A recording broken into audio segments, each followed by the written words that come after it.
All right, buckle up, everybody, because today we are diving deep into the BYD Atto 3.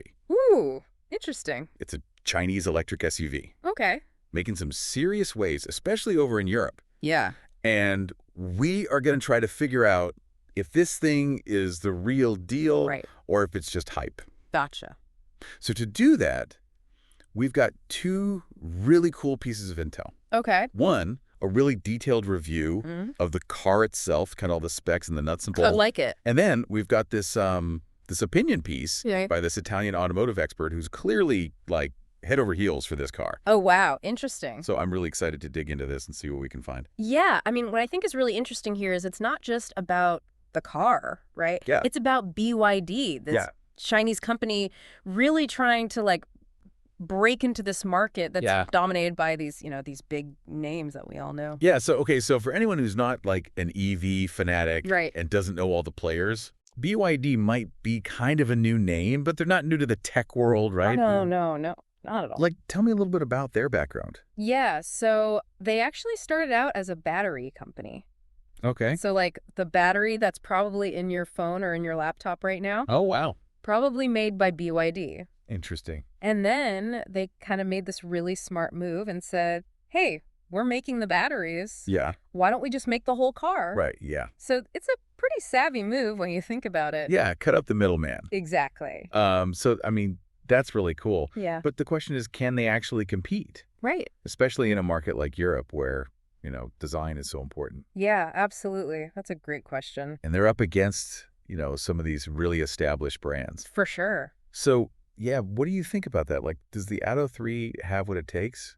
Well, that's where things get really interesting, right? So the review we have, they actually compare the Atto 3's design to the Kia e-Niro Right. and the Hyundai Kona Electric. Gotcha. So, it kind of fits in with what people expect an electric SUV to look like these days. Right, but does it have its own personality? That's the big question, isn't it? Yeah, because I feel like a lot of EVs are starting to look the same. You're not wrong. Yeah. But what really stood out to me in the review was that they mentioned it has a multi-link rear suspension. Okay. Which is not something you typically see in this price range, Interesting. So that kind of tells me they haven't skimped on the engineering. They're No. going for a more refined, comfortable ride. Okay, I like that. Yeah, Comfortable ride is a big deal, especially if you're doing those longer trips. absolutely. And speaking of, this thing has a 420-kilometer WLTP range. Wow, that's not bad at all. Yeah, and for anyone who doesn't know, WLTP, Right. that's kind of the gold standard for measuring range. For sure. It's way more realistic than some of those, Right. manufacturer estimates you see out there. Exactly. So this is pretty legit. It seems like you could actually, go on a weekend trip and not have to worry about charging every 5 minutes. Yeah, no range anxiety. No range anxiety with this one. But speaking of charging, Yeah. the Italian expert, they were going crazy about the battery tech in this thing. Oh, yeah. Something about LFP batteries. Yeah, lithium iron phosphate.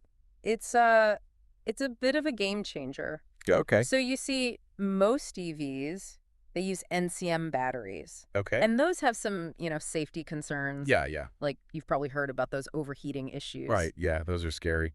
Yeah, they can be. Yeah. But LFP, it's inherently more stable, Okay. so less likely to, go up in flames. So if you're worried about battery fires, Yeah, this is the tech to have. pretty much. Okay, that's a huge selling point. Right. Especially for people who are still kind of like, On the fence. yeah, a little unsure about EVs. Yeah. But hang on, the review did mention that LFP is like less energy dense. Uh-huh. Doesn't that mean less range? Yeah, so that used to be a bigger drawback with LFP. Okay, But the technology's really come a long way.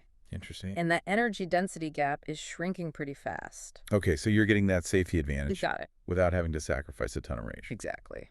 Okay, that's cool. Yeah. So it seems like BYD is kind of playing the long game here, It seems that way. betting on this technology that could become like the industry standard. Right. Yeah. Interesting. Okay, but let's talk about the actual driving experience. And let's get into it.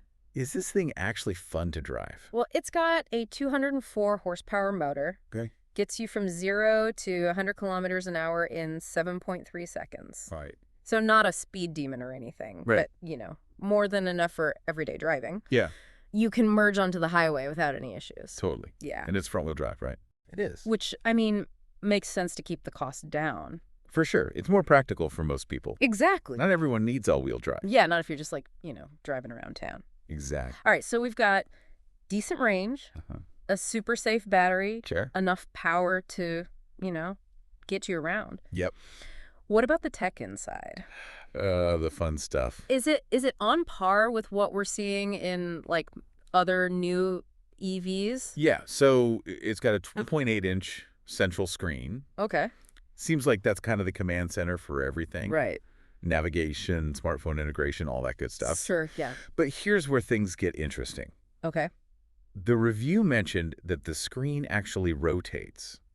Wait, the screen rotates. It does. Yeah, it's a little different. Okay, so is that like a gimmick, or is there like an actual like practical reason for that? That's a good question. Yeah. Maybe it's to optimize the viewing angle, Like if you're using navigation versus like watching a video while you're parked or something. Oh, that's kind of cool. Yeah. I've never heard of that before. It definitely suggests they're trying to do things a little differently. Yeah, I like that. They're Yeah. not just trying to copy what everyone else is doing. Exactly. They're bringing something new to the table. Yeah, I mean, that's kind of what makes this whole deep dive so fascinating, right? Absolutely. It's not just another EV review. It's like a glimpse into how this whole industry is shifting For sure. and how a company like BYD is trying to like shake things up. Totally. And speaking of shaking things up, Yeah. we got to talk about the Italian experts' reaction. There you go. Because remember, they compared it to Alfa Romeo. Yeah.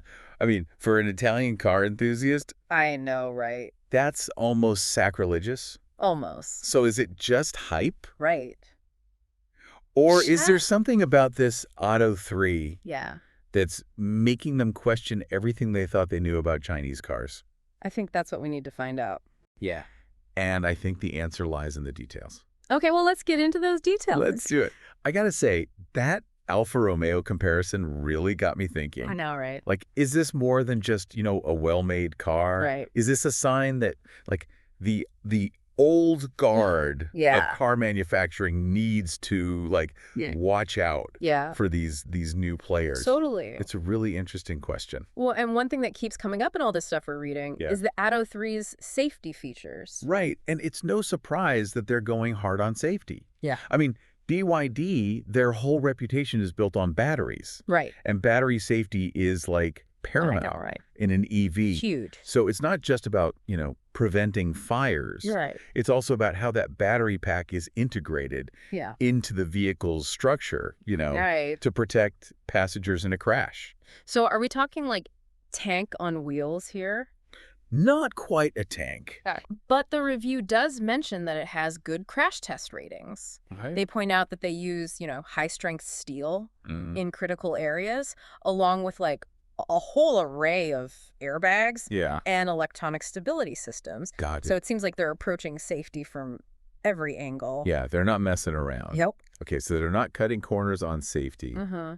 But we haven't even talked about, like, the really fun stuff. Right. The technology inside the car. Right. I mean, we talked about that rotating screen. Yeah. But what else is going on in there? So they've also got a pretty comprehensive suite of driver assistance features. 8BS, I think is what they call it. Okay. We're talking adaptive cruise control, lane keeping assist, automatic emergency braking, Nice. even automatic parking. Oh, wow. Like they've packed in all the essentials. It's like the whole shebang. Yeah, to make driving less stressful. Yeah. And safer. Exactly. Which is really the most important part. So it's not like full self-driving like a Tesla or anything. Right. Not quite there yet. But it's got all the features you'd expect Yeah, in a modern EV. pretty much. But let's be honest, a lot of those systems can be kind of clunky Oh, yeah, and annoying to use. for sure. So what did the reviewers say about, like, the user experience? Well, they actually praised the system for being intuitive Okay. and responsive, so Good. that's a good sign. Yeah.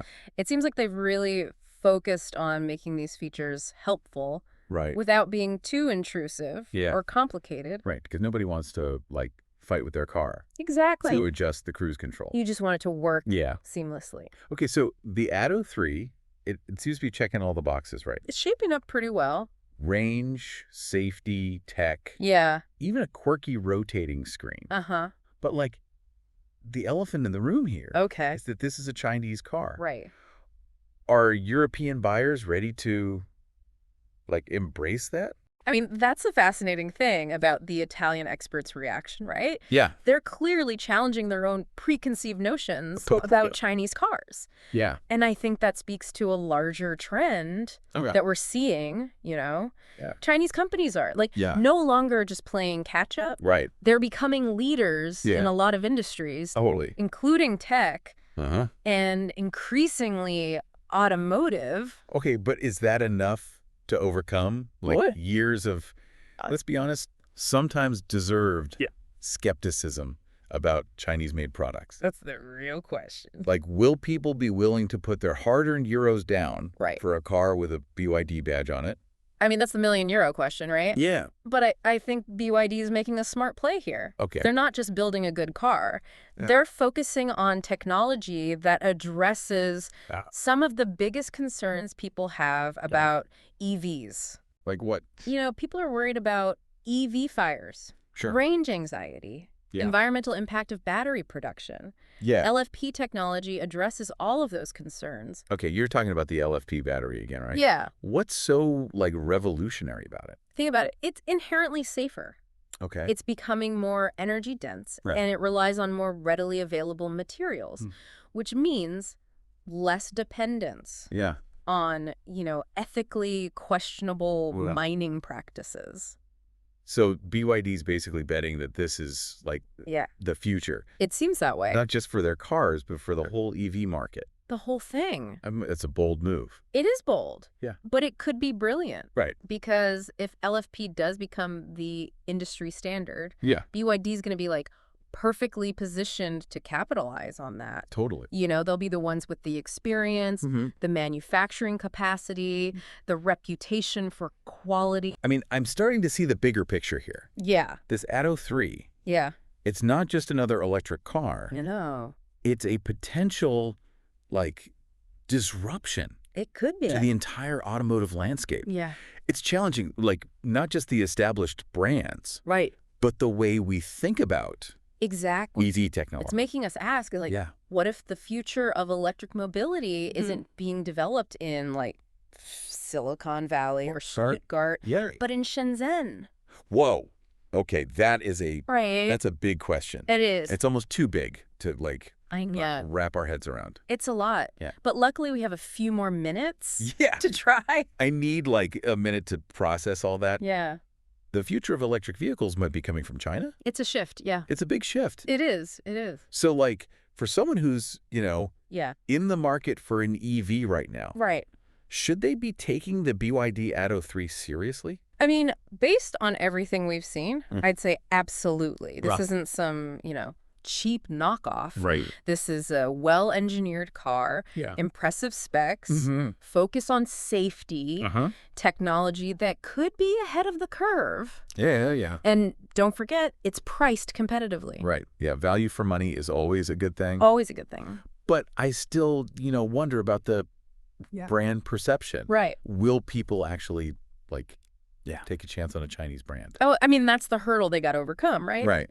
But I think they got a few things going for them. Right. One, the car's good. Yeah. Like, it's a genuinely good car. Right. The reviews are positive. Yeah. The features are there. The Cool. technology's compelling. Yeah. Two, I think there's this growing awareness Okay. that Chinese companies are making high-quality products. Right. And three, there's that cool factor Oh, yeah. of being an early adopter. Yeah. Driving something different Right. than what everyone else has. So it's a gamble, It is, yeah. but it could be A good one, a good one, yeah. potentially. Especially if Yeah. that LFP battery tech Right. really takes off. Imagine if range anxiety just becomes Like a thing of the past a thing of the past. and EV fires are no longer a concern. Yeah. That would change everything. That would change the game It would. completely. And BYD would be like Right. leading the charge. They would be at the forefront of Yeah. that revolution. They saw it coming. Yeah, they saw the potential. Took a risk, It's a risk, but but a calculated risk. a calculated one. Yeah, I mean, this whole deep dive has been kind of a risk, right? It has, in a way. We started out talking about one car, Yeah. and we ended up talking about, like, The whole future. the future of the whole industry. That's the beauty of a deep dive. It is, yeah. You never know where it's going to lead. You don't. And sometimes you find something much bigger Than you expected. than you anticipated. And I think we found that here. I think we did. I think we struck gold. Yeah. We got this new car, A fascinating car. this company with this Big, bold vision. huge vision, Yeah. this technology that could, like, reshape everything. It really could. So on that note, Yeah, I think it's time to wrap up this deep dive. I think so. But we want to hear from you. We do, but what do you think about the Atto 3? Yeah, do you think it can succeed in Europe? What about that LFP battery tech? Yeah, is that the future? Share your insights. Let's keep this conversation going. Yeah, join the conversation. Let's continue the deep dive together. Until next time, Keep exploring keep questioning. and keep an open mind. The future of mobility is out there. It is waiting to be discovered.